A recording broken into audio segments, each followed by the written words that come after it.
Well, I'm doing this short video because I want this to go on the record. In case you can't quite tell what Marc is doing here, he is removing the RVLove branding stickers that we've had on the back of our coach for the last 2 and a bit years. And the reason I want this to go on the record is because I said to him when he started doing this, you know what this means, don't you?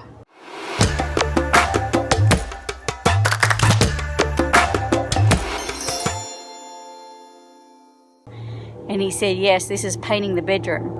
And you're like, what does that mean? Well, when we lived in our townhome, we renovated and painted everything in the townhome, except I kept putting off doing the bedroom.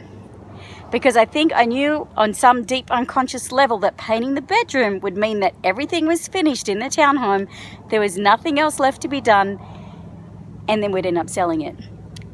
So we did paint the bedroom, and I don't think it was much later we decided to move into an RV. We sold our townhome and moved out of the townhome. So that is why I'm wanting to capture this on video now, because I have a feeling that the fact that he's removing the stickers means that pretty soon we're going to be changing our coach.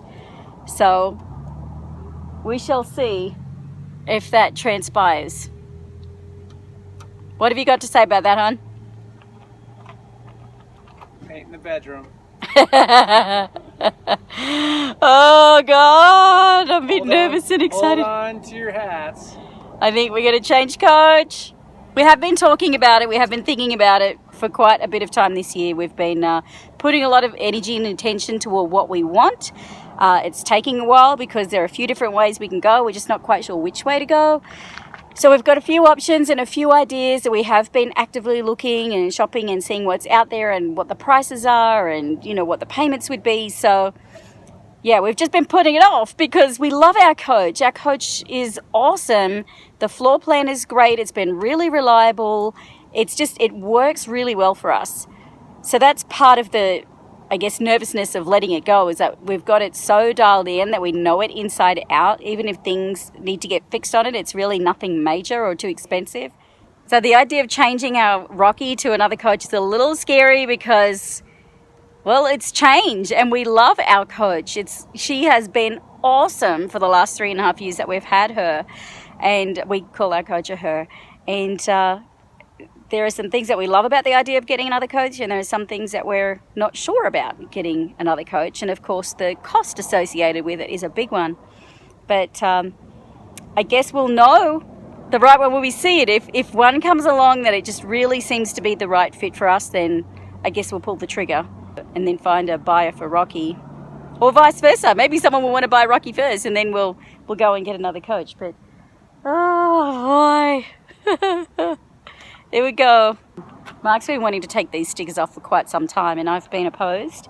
But we just got off a call with our insurance broker who's doing some new quotes for us for our policy that's coming up for renewal this month. And he actually suggested it would be wise to remove the stickers, because any branding related to a business or a website that is generating income, that could impact having your claim paid. And of course we don't want that. So we're removing the stickers, following the insurance broker's advice, and getting ready to sell Rocky and get another coach.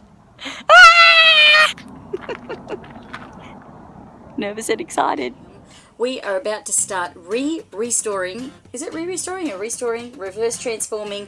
Anyway, we're taking Rocky back, way back in time to 2012.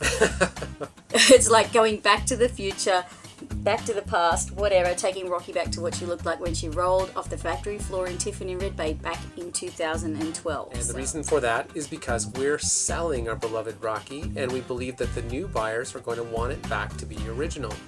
Right, so we haven't even advertised it yet, and a couple of people emailed us out of the blue, just happened to be mentioning that they were looking for a used, coach like ours, and we just happened to mention ours is going to be for sale, and surprisingly a couple of people are interested. So there's a first person that we've been communicating with is coming out here this Friday, driving all the way from Kansas. Hopefully they're going to go ahead and buy Rocky, and if not, somebody's going to come from Florida and buy Rocky. Somebody's going to buy Rocky. If they don't buy Rocky, we'll be putting it out up and doing another video, and maybe you'll buy Rocky. But what we have to do now is restore Rocky. Is that a word? But the thing I'm really excited about is that it's all the simple things that are the Yeah. restorations. So the biggest remodel of all is the bunkhouse, and that would be a really big challenge to restore back. And so I'm really happy to hear that both of the people that are interested in our couch would have preferred it to be with the office setup and not the bunkhouse, and which is really interesting to me because bunkhouses are popular floor plans, but the fact that that two people both want offices is maybe a trend that the dealers and the manufacturers might want to listen to, that people are looking for some workspace. Absolutely. So let's go. So I just got back from our storage unit, and believe it or not, I put everything from the storage unit into the Jeep. The Jeep is absolutely cavernous. This is all of the linens, all of the pillows, the bunk bed mattresses ×2, the bedroom valance, this giant plastic tote, the ladder, the supports for the bunk bed, the dining room table, sink covers, 2 TVs, you name it, it's in this Jeep. So that's part of moving out of the storage unit into the Jeep. Got to get this stuff back into the motorhome so we can restore the motorhome back to its original condition, because I figure most buyers are going to want it looking like it did when it was new. We're going to start at the front of the coach. This should be pretty quick, putting this TV back, so we're going to start from the front and work our way to the back.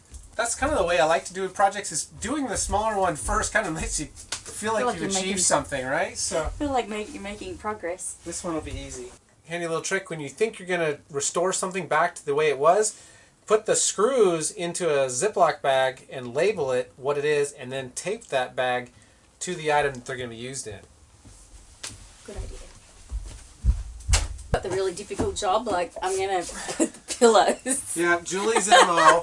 Julie's MO. She films while I work.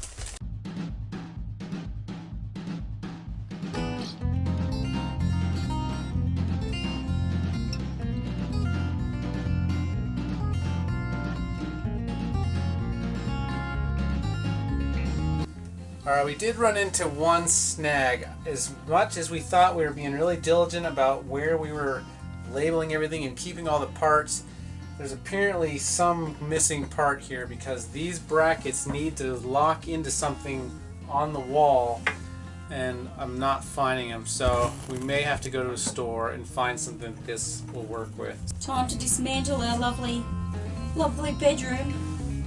Alright, bye bye lovely bedroom.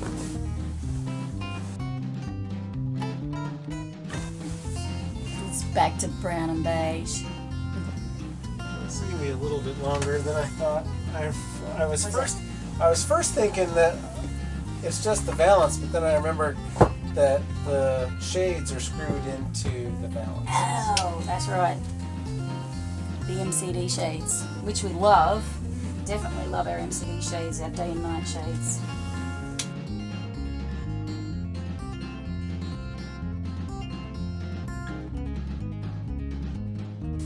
Now we gotta take the blinds off of the valance so I can put the blinds back onto the other valance before putting the other valance back up. See the things he does to keep his wife happy? What do they say? Well, they say happy wife, happy life. Yep. Is it true? Sure, happy husband would be good too.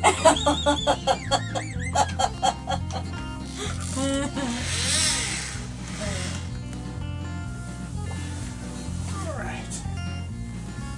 Full balance. Little known fact, Mark used to work for a window coverings company.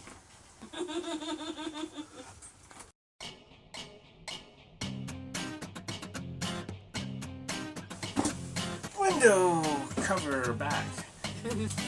Take down our artwork. No damage whatsoever. And I need you to take that chalkboard down, please. This is great. These 3M strips are amazing. I tell you, for a coach that says a 2012, it's now 2018. So it's built in 2011. So it's coming up for 7 years old, this coach. It's in really good shape, I have to say. I'm pretty proud of that. take down our Jeep vision board because we got our Jeep now. Even the orange one. Told you, vision board's powerful. All our personalization touches are going away. Well, this is something fun to show you. So you saw that we hung this on some command hooks.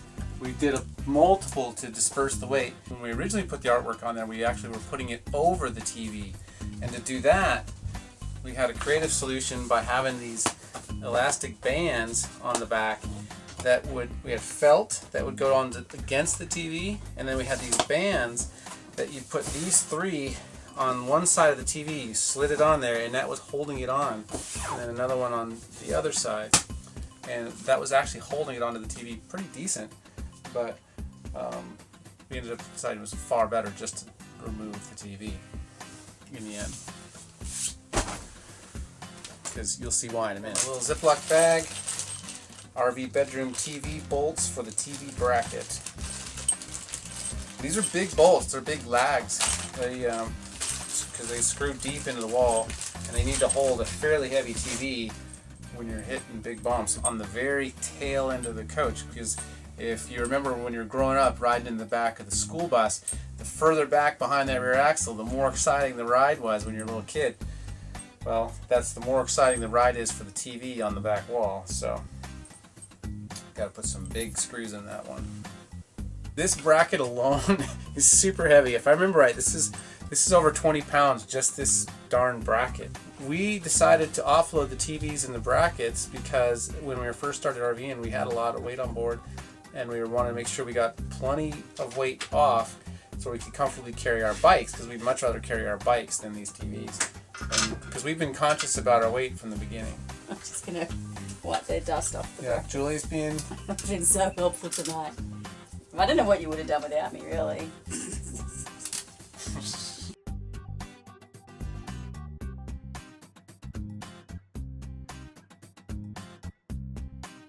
not one, not two, not three, not four, but 5 of these giant long ones and then 2 shorter ones. Thank God I've got a ratcheting tool for this. Just remembered I do have an adapter to use the drill. Happy day.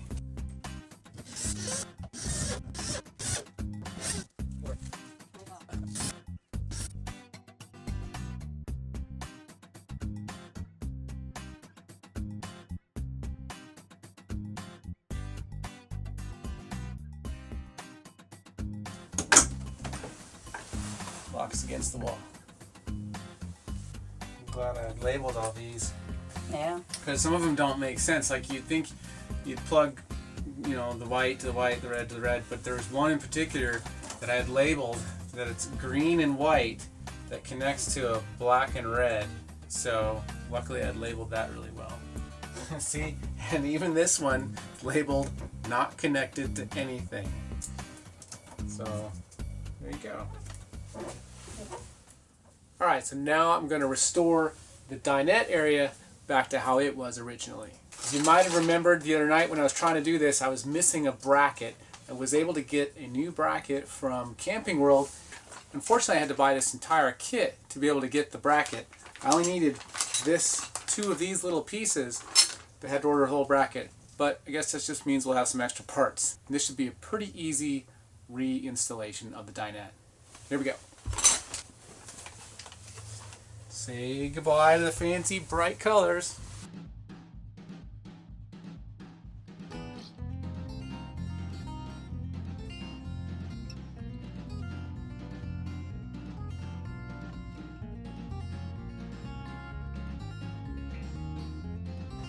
As you can see, we're a little bit of a mess, but this is the final stages before we move the last few things over to storage. All right, so this is our storage unit. It's about 3 foot deep, about 5 foot wide, and we estimate about, what do you think, 10 feet tall? Yeah, probably 10 feet tall. 10 feet tall. And so there's still heaps of stuff in it. Of course, we're not going to fill the thing. We've still got what we need for everyday living in our RV, but this is just going to help declutter and free up some space for hopefully the next potential owner to take a look at it and just, you know, have it feeling a little bit more open and tidy and less cluttered. Mark's going to enjoy living in our much less messy motorhome. I'm definitely looking forward to our less messy motorhome the next week or so. I'm the messy one. It's not that bad. It's just bad when I don't put things away. It's a tip for living in a small space is put things away where they belong when they're not being used. I haven't been doing it. All right, let's go. Remember I told you that was going to be plenty of room. It really is. So, fingers crossed, pretty soon we're going to know whether or not one of these buyers does purchase our Rocky motorhome. It's going to be a pretty emotional day if they do, and if they don't, well, we're back to the drawing board and we'll be putting it out there to see if any of you guys want to purchase our Rocky. But let's wait and see. The countdown is on. Let us know what you think. Do you think they bought it? Do you think they're not going to buy it? I don't know. I'm so overwhelmed, I think, with emotions right now, and just the thought of saying goodbye to our home on wheels that we've had for the last almost 4 years, that I just can't really even think straight. So we'd love to know what you think. Put your votes down in the comments below. If you like this video, give it a like, give it a thumbs up, and of course we always love to hear from you guys. If you haven't already, hit that subscribe button. We've got a lot more videos coming up for you soon with some really interesting changes, because we're obviously going to be selling our coach, buying another one, and who knows what from there. So like Julie said, we've got tons of really exciting stuff coming up, so be sure to check back soon to see how it all comes out. And hit that bell to make sure you get notifications of every new video that comes out from RVLove. See you on the road.